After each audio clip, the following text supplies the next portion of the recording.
اور لوگوں سے کٹ آف ہو جانا، ہاتھ پہ ہاتھ رکھ کر کسی کونے میں بیٹھ جانا صبر نہیں ہوتا۔ اپنے غموں کو سوچ سوچ کر، اپنی پریشانیوں اور اپنے برے حالتوں کو سوچ سوچ کر اپنی زندگی میں موجود اپنی اچھائیوں کو بھول جانا، راحتوں کو بھول جانا، اپنا مزاج چینج کر لینا صبر نہیں ہوتا۔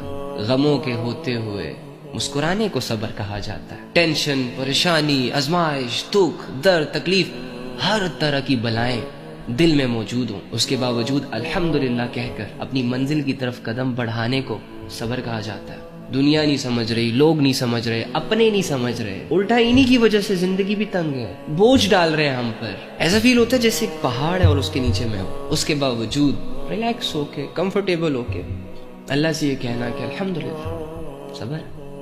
تو میری جان بڑھ آگے، چھوڑ دنیا کو، دنیا کی ٹینشن کو، دنیا کی پریشانی کو، تیرا مقصد نہیں ہے یہ دنیا۔ اگر اچھی بھی ہوگی نا تیرے ساتھ تب بھی تجھے سیٹسفائیڈ نہیں کر سکے گی۔ اس دنیا نے اگر ساری دولتیں لوگوں سے سمیٹ سمیٹ کر تیرے قدموں میں رکھ دی نا تب بھی تو سیٹسفائیڈ نہیں ہوگا۔ تیری ڈیمانڈ بڑی ہائی ہے، تو یہاں کے لیے بنا ہی نہیں ہے۔ دنیا کی کوئی دولت تجھے خرید نہیں سکتی، دنیا کی کوئی شہرت تجھے خرید نہیں سکتی۔ ارے یہ ساری دنیا مل کر تجھے وہ سکون نہیں دے سکتی جو کہ تو ڈیزرو کرتا ہے، کیونکہ اس کی اسٹرینتھ ہی نہیں ہے، اس کی ویلیو ہی نہیں ہے، تجھے افورڈ کرنے کی اس دنیا میں طاقت ہی نہیں ہے۔ تو بہت بڑی جنگیں لڑنے آیا ہے، تو اپنے سارے اعمال کا بدلہ اپنے اللہ سے لے گا، جس کی شان بڑی، جس کی عطائیں بڑی،